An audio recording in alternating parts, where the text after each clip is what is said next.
Good morning, everyone. We're continuing here in the laws of KASHRUS of Rabbi Yamin Forst, and we're speaking about this concept over here of the shifcha, of the maid, the oizeres, the maid that one has in their house, cooking for the Jew, and we spoke about the kulas, the amounts of leniencies that exist over here, of based on certain circumstances, why it would be b'di'evid, after the fact, it would be okay. Now, even if you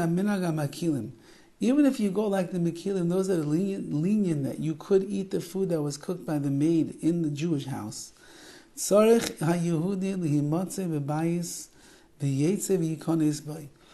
Jew whose house it is has to be a yotze v'nichnas, which means he's coming and going, in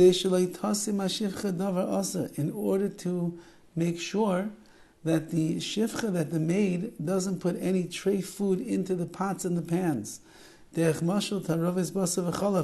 Even, which would be a common thing, a non-Jew has no prohibition of eating milk and meat. If they want to eat cheeseburgers, they can eat cheeseburgers all that they want.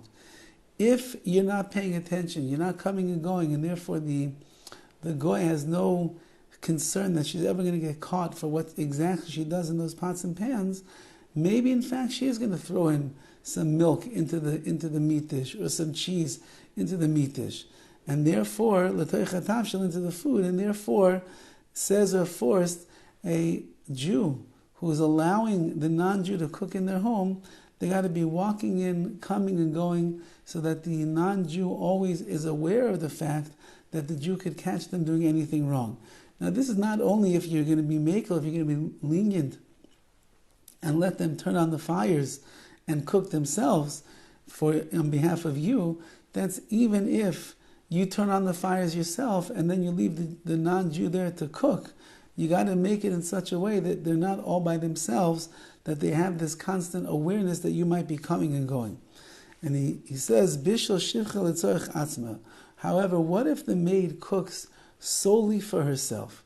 Everything we mentioned above, these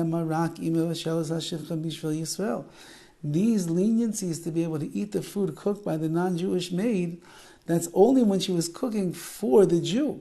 But if the maid, the non-Jewish maid, is cooking for herself in the house of the Jew, you're not allowed to eat from her food, even b'di'evet, even after the fact. Therefore, a maid has to be careful not to cook. Or she should not cook for herself.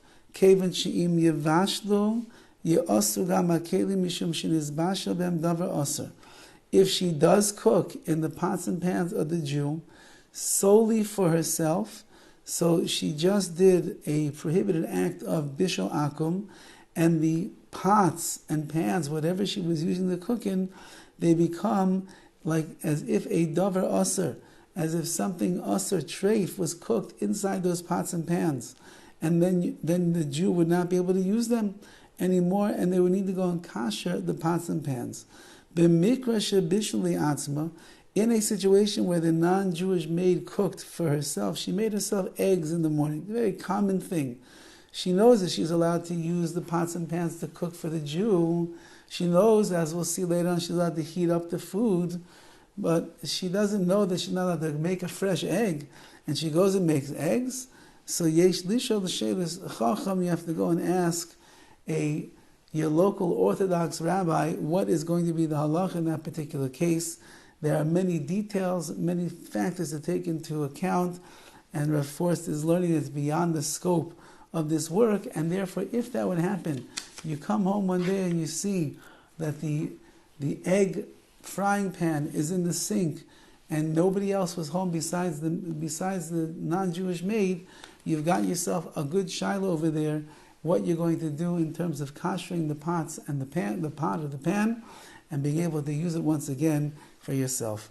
Have a wonderful day.